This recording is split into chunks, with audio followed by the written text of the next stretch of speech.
নমস্কাৰ, আমি গ্ৰাম্য ভাৰতীয় MIKA-imagine ফেচবুক পেজলৈ স্বাগতম জনাইছোঁ। মই আপোনালোকক আজি এটা দৃশ্য দেখুৱাম যে এটা ঘৰ দেখুৱাম। আপোনালোকে চাব, এই ঘৰখন, এইটো ঘৰৰ চাৰিওফালে বেলেগ কোনো ধৰণৰ ঘৰ নাই, ওচৰতে খাল আছে। চাওক, এইখন খালতে আমি মাছ ধৰিলোঁ।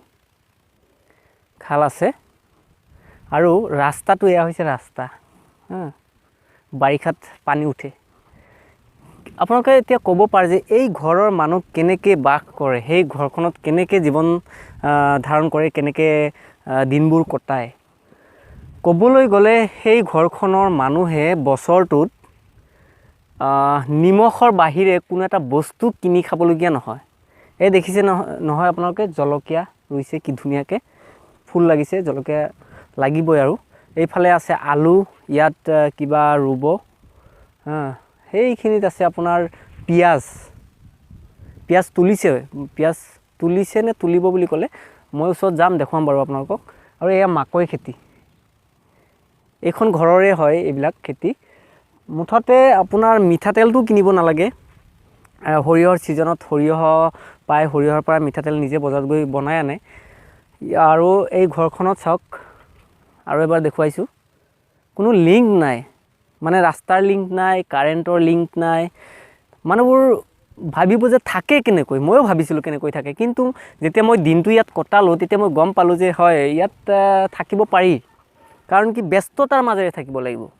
সদায় মানে দিনটো ব্যস্ত। এই মাছ মাৰিলে, এতিয়া খেতিত আহিব, তাৰপিছত আপোনাৰ খেতি বাতি কৰি কাম কৰাৰ পিছত এতিয়া গৰু ছাগলী আছে, গৰু ছাগলীবোৰ আনিব, এনেকৈ দিনটো পাৰ হৈ যায়। কাৰেণ্ট নাই, চ'লাৰ ছিষ্টেম আছে, চ'লাৰ ছিষ্টেমৰ জৰিয়তে মোবাইল আছে, আকৌ মোবাইল চাৰ্জ কৰে। মুঠতে মানে কি ক'ব আৰু, ভালো লাগে, বেয়াও লাগে। বেয়া লগাতকৈ মোৰ বেছিকৈ ভালে লাগিছে যে কোনো এটা বস্তু মই সোধোতে যে আপোনালোকে ইয়াত থাকে কেনেকৈ, বজাৰ চজাৰ কেনেকৈ যায়, বা ল'ৰা ছোৱালীবোৰ কেনেকৈ বাহিৰত যায়। মুঠতে ল'ৰা ছোৱালীবোৰ বাহিৰত যাবলগীয়া দৰকাৰ নাই, বজাৰ চজাৰ কৰিবলৈ দৰকাৰ নাই। ঘৰত যিখিনি বস্তু উৎপাদন কৰে সেইখিনিতে চলি যায়, নিমখৰ বাহিৰে। গতিকে কি ধুনীয়া এটা মানে পৰিৱেশ। সিহঁতে আৰু ছাপ্লাই কৰিব পাৰে। সপ্তাহত বৃহস্পতিবাৰে বজাৰ হয়, বজাৰত চব্জিবোৰ নি বিক্ৰী কৰি থৈ আহে। এতিয়া মাছ ধৰিছে, মাছ বেছি হৈছে, বেছি মাছখিনি বজাৰত নিব বিক্ৰী কৰিবলৈ।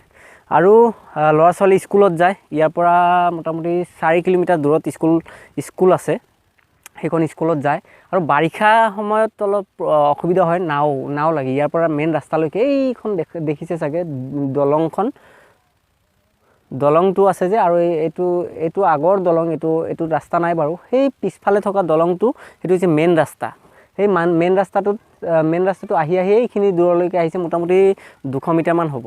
এইখিনি দূৰ নাও লৈ যাব লাগে বাৰিষা সময়ত। আৰু বাকী বৰ্তমান সিহঁতৰ বাহিৰত যাবলগীয়া ইমান প্ৰয়োজন নাই, কাৰণ গোটেই বস্তুবোৰ নিজৰ বাৰীতে পাই আছে। গতিকে মোৰ কিন্তু পৰিৱেশটো বহুত ভাল লাগিছে। মোৰ বন্ধু এজনৰ লগত আহিছিলোঁ মাছ ধৰিবলৈ, মাছ ধৰিলোঁ, দেখুৱাম আপোনালোকক অলপ দৃশ্য।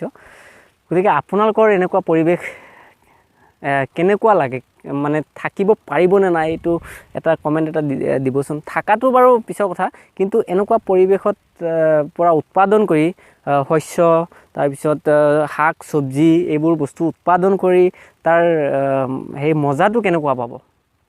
ধন্যবাদ থাকিল।